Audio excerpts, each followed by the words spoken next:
Halo guys, bagaimana kabar kalian? Baik-baik aja kan? Oke, kali ini kita akan membahas spoiler Against the Sky Supreme episode 109. Tanpa berlama-lama di awal, kita langsung masuk ke isi ceritanya.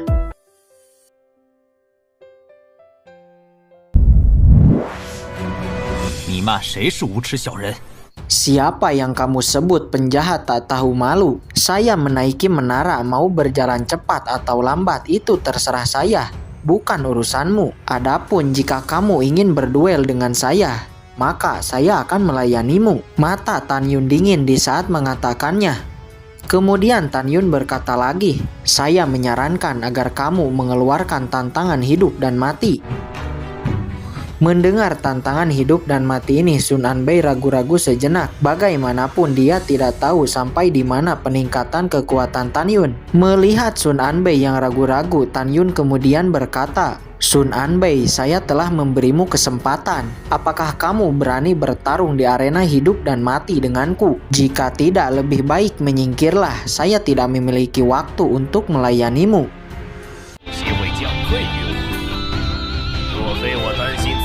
Tan Yun, kamu adalah pahlawan besar divisi pil kenaikan ke 108.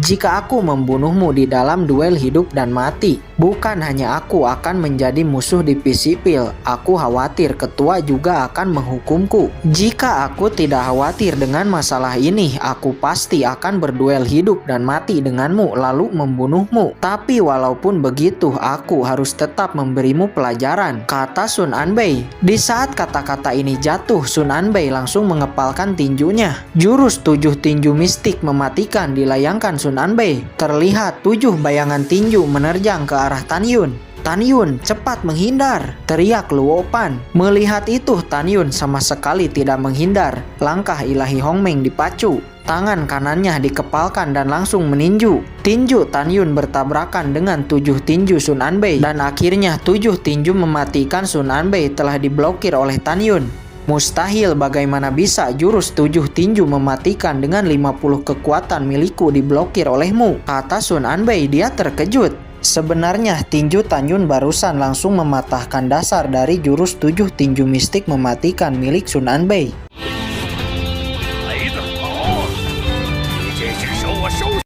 Sesaat kemudian dengan langkah kaki Hongmeng, Tan Yun langsung melesat. Dalam sekejap mata langsung berada di depan Sun Anbei. Tinju Tan Yun dilayangkan, namun reaksi Sun Anbei cukup cepat dan berhasil menghindar. Ini waktu yang tepat, kata Sun Anbei.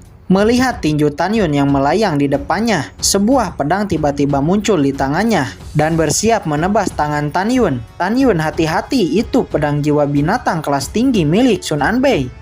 Kamu tidak akan bisa melawannya, lebih baik mundur, kata Luo Pan. Namun Tan Yun sama sekali tidak mundur. Sebaliknya, tangan Tan Yun dilapisi api Hongmeng dan langsung meraih pedang Sun Anbei. Seketika pedang Sun Anbei hancur. Orang-orang di sekitar terkejut di saat melihat Tan Yun menghancurkan pedang Sun Anbei hanya dengan tangan kosong. Kejadian sebelumnya sangat cepat. Orang-orang di sana bahkan tidak menyadari bahwa ada api yang melapisi tangan Tan Yun. Tidak, pedang jiwa binatangku, kata Sun Anbei. Dia tidak menyangka pedang jiwa binatang buasnya hancur di bawah tangan Tan Yun. Setelah pedang jiwa binatangnya hancur, jiwa Sun Anbei juga terkoyak. Wajahnya pucat dan menyemburkan seteguk darah.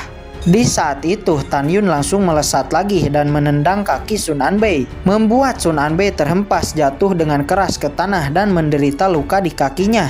Tan Yun datang ke hadapan Sun Anbei. Sekarang sebagai pelajaran untukmu, saya akan mematahkan kakimu, kata Tan Yun.